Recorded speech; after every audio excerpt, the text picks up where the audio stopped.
Hello Infiniteers, and welcome back to Toybox Tutorials. While I was away from this series, I thought about the toys that I have left to cover and what I want to focus on. My next tutorial was supposed to cover the satellite receiver. However, now that I have the official developer tutorials, and I have been posting them on my other channel, the Disney Infinity Archive Project, I am not sure that I still need to cover this toy. The developer tutorial for the satellite receiver is short and easy to follow, and it will be available next month. In fact, I believe it is scheduled to air on July 27th. So that made me wonder if there's anything left to do with this series. And as I thought about it, I decided there are two things left for me to do before I wrap up this series. The first is to cover the remaining toys that we do not have official developer tutorials for, such as the toys from the Marvel Battlegrounds playset and a few toys from Toybox Takeover. And the second is to answer any specific questions that you, the viewers, may have about how to do certain things in the toy box, things that are not covered by my other tutorials. And as I ease back into this series, I want to take a few episodes to address some questions that I have received in the past few months and share some tips that I've learned as well. And the first question comes from a viewer who wanted to know how to make a hide-and-seek game in the toy box. Specifically, they wanted to know if it was possible to hide the radar markers for the players, so that it wasn't so easy to find the other player. So as we talk about what we can do with this, let me bring in a second character here.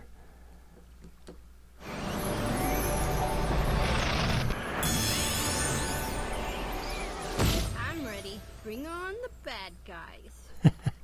So we have Violet, and you'll notice on the radar marker for Violet, toward the bottom of the radar marker, there's a little white icon. And Mickey has the same white icon on the right side of his radar marker. And that is the indicator that shows where the other player is. So if you want to make a hide-and-seek game, that little indicator makes things kind of tricky, because it makes it really easy to find the other player. And so they wanted to know if it was possible to turn that radar marker off. Well, you will not find a setting for that in the game options or in the properties for any of the Creativitoys. But there is a way to remove those markers, and that is to turn your character invisible. When your character is invisible, the game will remove the radar marker. And there are three ways to make a character invisible. First, certain characters, like Violet here, have the ability to turn invisible on their own. And I believe, let me see, I think it's the trigger, yeah. Her ranged attack basically makes her invisible. And as you can see though, you can still kind of see her. Let me come over into Mickey's line of sight over here. You can see Mickey can still kind of see her as well. Now, Violet and Randall from Disney Infinity 1.0 have this ability. And there are several characters in Disney Infinity 2.0 that have the ability to turn invisible as part of their special move. And those characters are Black Widow, Nick Fury, Loki, and Ronan. But the difference is it doesn't last. You'll notice Violet is able to stay invisible until I explicitly make her visible again. But those 2.0 characters, the special move only lasts for maybe 10-12 seconds, and then they become visible again. And as I mentioned before, you'll notice you still can see the other player. So one way to remove those radar markers, you'll notice her marker is gone off of Mickey's radar. He doesn't know where she is based on the radar marker, because there isn't one. But of course Violet still has one for Mickey. Now, if you play as Violet and Randall, then you can play hide and seek like this, using their invisibility behavior, but you can still kind of see each other. And so that would be one way to play the hide and seek game. Now, the second way to make a character invisible is to use the Invisinator toy from the Creativitoys. And I've dropped a couple of buttons over here that we can use to kind of experiment with this, but you find that again in the Creativitoys.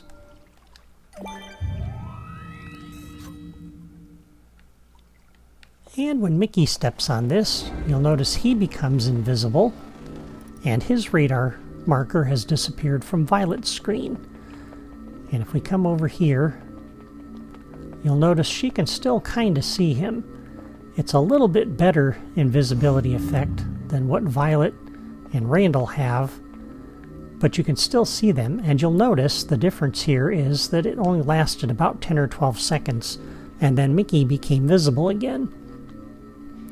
So this doesn't last. The Invisinator does make it so that you can make any character invisible, but it's just a temporary solution. So in order to use this toy, you'd want to place a bunch of these around the toy box. You'd want to put one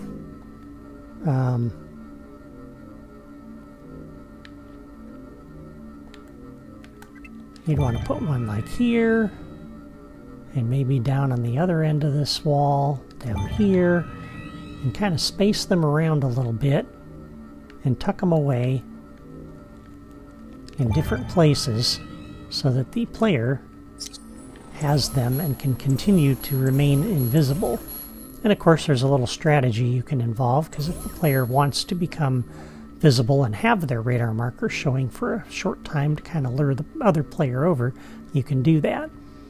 Now, I haven't covered this Invisinator toy before, but you'll notice it has a logic menu, and there are two triggers under logic connections. This one is broadcast when the player becomes invisible. This one is broadcast when the player becomes visible again. And so if you want to hook up logic for when the character goes invisible or becomes visible, you can do that. You can also hook up a couple of behaviors. So we'll make this button come over and attach, and you'll notice you can turn it on and you can turn it off.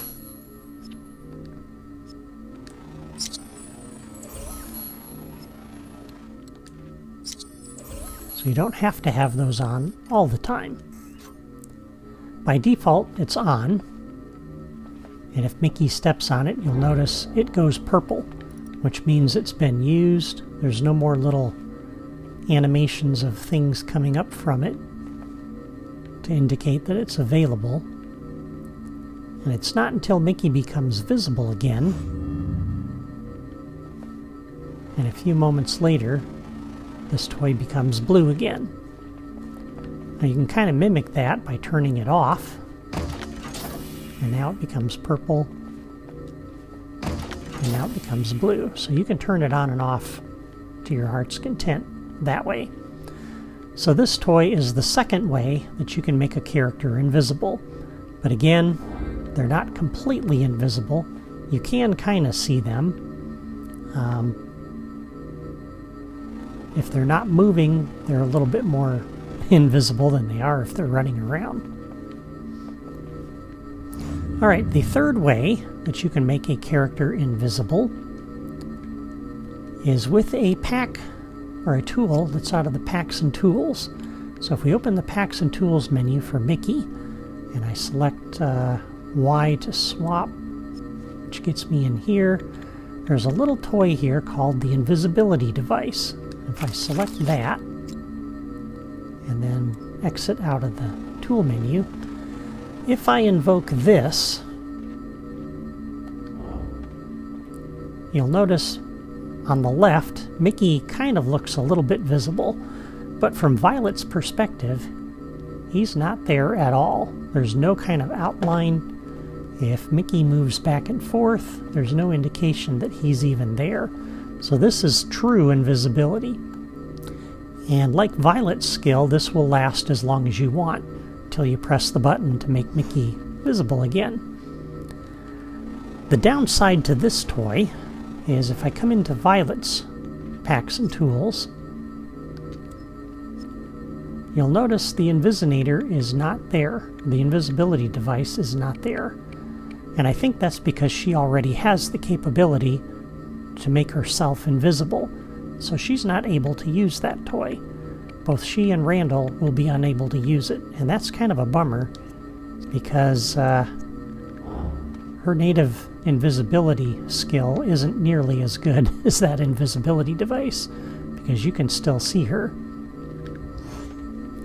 So that's something to be aware of too.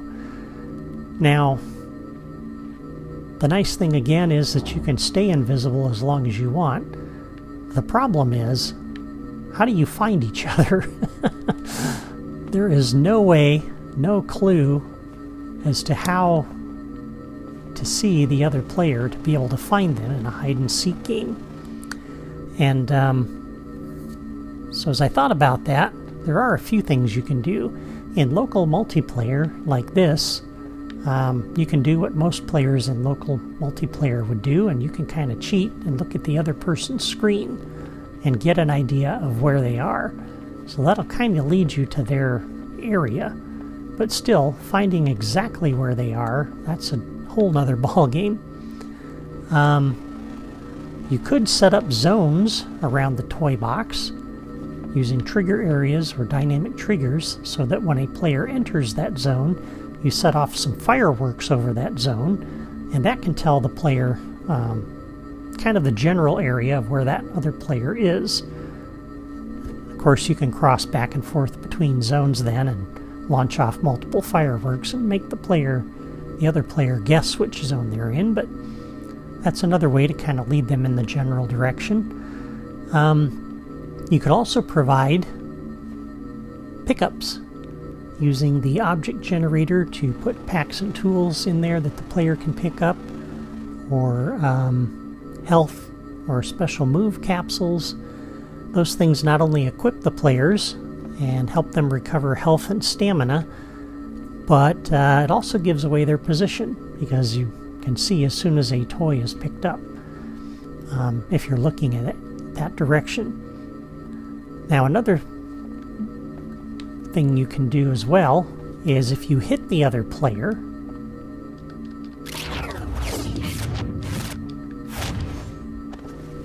it makes the other player visible. So Mickey is once again visible for a short time, and he has to turn on that invisibility device again. And so if you can at least get the general idea of where the player is, then that'll help you kind of find him. And if you use an area of effect attack, that'll be much more effective, kind of like Violet just did. I don't think she hit Mickey directly. She just kind of launched something in his general direction. Of course, a ground pound is another good area of effect to do. So if you're in their general vicinity, you can use a ground pound to try to find them. Alright, so I think that covers all the different ways that you can get rid of that radar marker for the other player, is just by going invisible and going invisible, and that gets rid of those things. I think the best thing you could probably do is to use the Invisinator toy, and again put a bunch of those around the toy box, and at least you can kind of see an outline of them, so you can get an idea of where they are, and you can still kind of see them, but yet you can still hide a little bit. And of course, if you get behind something, that makes it a little bit harder to see. So let me take Violet out, and then before we close this up, I want to give you some tips and tricks for what you can do for a hide-and-seek game. As you'll notice, I built this little toy box specifically for this kind of a game. And I'll give you a quick little tour of it and give you some tips and tricks for building your own hide-and-seek toy box. So the first thing I want you to notice as we zoom out here is this toy box isn't very big. Okay? That is the entire toy box right there. And if you're going to build a hide-and-seek toy box, you don't want to build a toy box that's too big, because the bigger it is, the harder it is to find the other player. The other thing you will notice is that I have added multiple levels to this. So we have some areas here where you can be above the other player, and I got some cliffs up here, and there are multiple ways up on the cliffs. I've got some climbing ledges on this side, some climbing ledges on this side. You can climb up into the tree, get up to the tree house and take the rope bridge up. Or if you go through the cave, you can actually go through an opening on that side of the cave, through a little tunnel, and come up out of the well here. So there's like 4 or 5 different ways to get up to this upper level in the toy box. And you can be over top of the other player as they're down below. So you want multiple levels to kind of make it a little easier. You don't want a flat toy box to play hide and seek in. Another tip that I will share with you is you can see from my toy box, I have lots of things to hide behind. So there are lots of plants, lots of foliage and things, lots of ledges you can hide behind, large set pieces that you can go inside or up on top of and try to hide and keep yourself out of the line of sight from the other player. And that way they can't spot you, even if you're using the Invisinator. If they can't see you because there's something between you, that makes it easy to sneak up on them. And as I said, it also gives you lots of cover. You can stand up here behind this foliage and watch another player moving around down on the beach, and it's going to be harder for them to find you because you've got cover. So that's a good tip as well. And again, multiple paths. You want to have multiple ways to go to get around things. So we can approach the town here through the cave, from the water, from up above in the treehouse or the cliffs. If I go in the cave, there's multiple ways to go. So there's places to hide in here.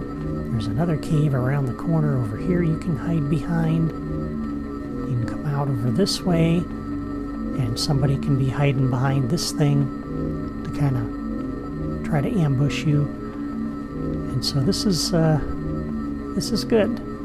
I actually kind of like this level for a hide-and-seek game because there are so many places that you can go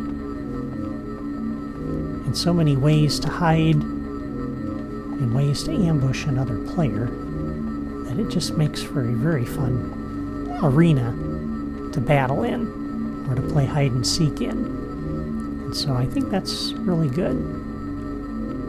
Well, I hope this tutorial gave you some ideas for how you could create a hide-and-seek game in your own toy box. If you enjoyed this video, please give it a like and be sure to subscribe for more tutorials like this. Thank you for watching and have a great weekend.